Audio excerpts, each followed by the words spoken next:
చూసే ముందు ఒక లైక్ కొట్టి జైశ్రీరామ్ అని కామెంట్ చేయండి. వృద్ధాప్యం వచ్చిన తర్వాత ప్రతి ఒక్కరూ ఈ పనులను చేయటం వల్ల వారి వృద్ధాప్యం ఆనందంగా ప్రశాంతంగా ముందుకు సాగుతుంది. మీ అవసరాలకు తగ్గట్టుగా డబ్బులు ఉంచుకోండి. మిమ్మల్ని వృద్ధాప్యంలో రక్షించేది ఈ డబ్బు మాత్రమే. ఈ జనరేషన్లో తల్లిదండ్రులను చూసుకోవడానికి పిల్లల సమయం కూడా కేటాయించలేకపోతున్నారు. ఎవరిపైన ఎక్కువ ఆశలు పెట్టుకోవద్దు. భార్య లేదా భర్త చనిపోయిన తర్వాత ఒంటరి జీవితం నరకంగా అనిపిస్తుంది. అలాంటివారు ఇంట్లో ఎక్కువగా ఉండకండి. మీ స్నేహితులను కలవడానికి వెళ్ళండి లేదా కాసేపు బయటకు వెళ్ళండి. ఇది మిమ్మల్ని ఆ ఆలోచనల నుంచి దూరంగా ఉంచుతుంది. భార్య వచ్చిన తర్వాత కొడుకు తల్లిదండ్రులను పట్టించుకోవడం తగ్గిస్తాడు. ఇది నిజం.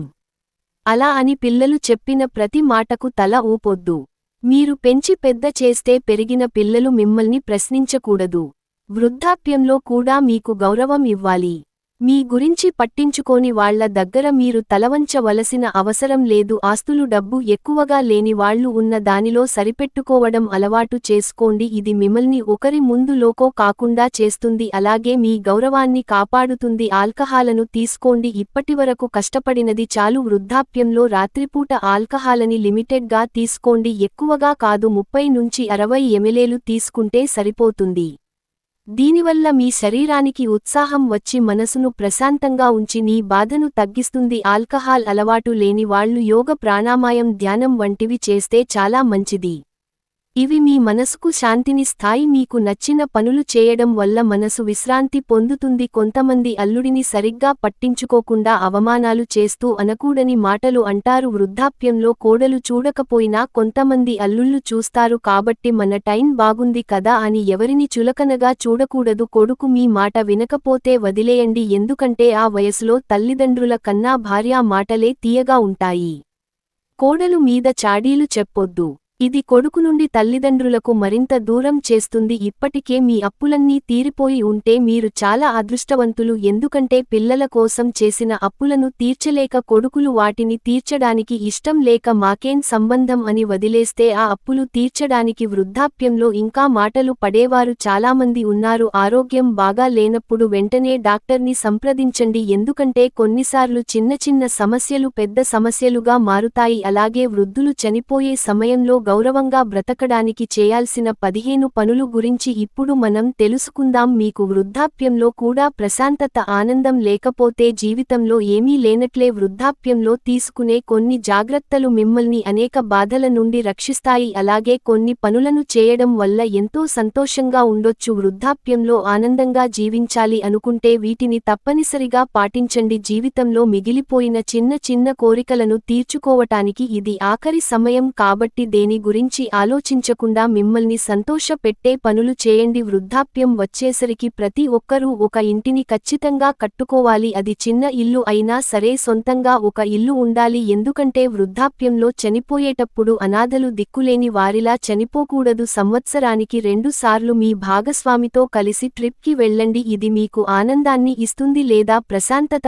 కొరకు గుడికి వెళ్ళండి. ఎందుకంటే ఒత్తిడి గల జీవితం వల్ల వృద్ధాప్యంలో ముందుగానే చనిపోతున్నారు. కాబట్టి ప్రశాంతంగా ఆనందంగా ఉండండి. ఉద్యోగం అయిపోయిన తర్వాత మీకు నెలకు కొంత డబ్బు వచ్చేటట్లు చూసుకోండి. ఎందుకంటే మీ జీవితం ఇక్కడ నుండి మరొకలా మొదలవుతుంది. వీలైనంతవరకు మీ డబ్బులతోనే మీరు తినడానికి ప్రయత్నించండి. పిల్లలను అడిగి లేవు అని అనిపించుకోవద్దు. జీవితంలో ఎవరూ దేనిని శాశ్వతంగా అనుభవించలేరు. తమ ఆస్తులను చనిపోయిన తర్వాత తమ వెంట తీసుకువెళ్లరు.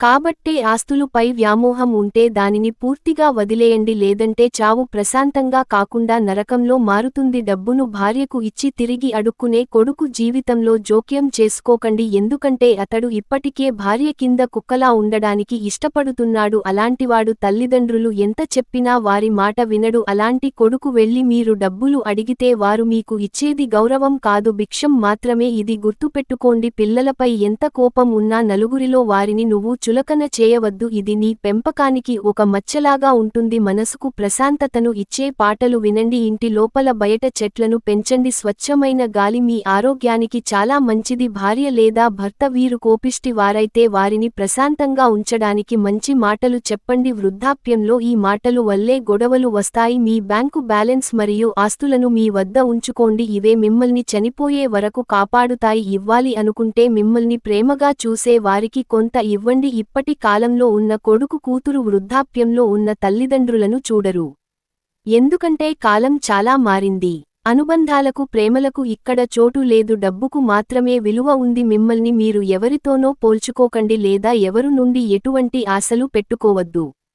ఇతరులు బాగానే ఉంటున్నారు కానీ నా కొడుకు కూతురు నన్ను చూడడం లేదు అని బాధపడకండి. ఎందుకంటే ఎవరు ఇంట్లో సమస్యలు వారికే తెలుస్తాయి. బయటకు అంతా బంగారం లాగా ఉంటుంది. పిల్లలు తప్పుడు మార్గంలో నడవనప్పుడు వారి సొంత మార్గంలో వారి జీవితాన్ని గడపనివ్వండి. ఇది వారికి సమాజంలో ఎలా బ్రతకాలో నేర్పిస్తుంది. టాలెంట్ ఉన్న వారి చేతులు కట్టేయకండి, వారిని స్వేచ్ఛగా వదిలేయండి. బంధువులు వద్ద, బిడ్డలు వద్ద మా దగ్గర డబ్బులు లేవు అని పదే అనకండి. మా ఆరోగ్యం బాగాలేదు ఇలా అనేకసార్లు అంటే వారు మీపై చిరాకు తెచ్చుకుంటారు. మీరు నిజం చెప్పిన ఎవరు నమ్మరు కాబట్టి ఎటువంటి మాటలను ఎవరు వద్ద అనవద్దు. ఎవరితోనూ గొడవలు పెట్టుకోవద్దు. ఇరుగుపొరుగు వారు చెప్పే మాటలు విని ఆవేశపడే మీ సొంత వారిపై గొడవలు పెట్టుకోవద్దు. ఎందుకంటే బయట వారు గొడవలు పెట్టడానికి అలాగే చెబుతారు. బయట వ్యక్తులు మాటలు వినకండి కానీ మీ సొంత ఆలోచనలు ఆధారంగా మాత్రమే నిర్ణయాలు తీసుకోండి. మీ ఆరోగ్యాన్ని మీరే చూసుకోండి. వైద్య పరీక్షలకు కాకుండా మీ దగ్గర ఉన్న డబ్బుకు తగినట్లుగా మంచి పోషకాహారం తినండి మరియు వీలైనంతవరకు మీ పనిని మీరే చేసుకోండి. చిన్న సమస్యలను పట్టించుకోకండి. వయసు పెరిగే కొద్దీ చిన్న సమస్యలు వస్తూనే ఉంటాయి. మీ జీవితాన్ని ఆనందంగా గడపడానికి ప్రయత్నించండి, మరి ఇతరులతో సంతోషంగా మెలగండి మరియు ఒత్తిడి లేని జీవితాన్ని గడపండి.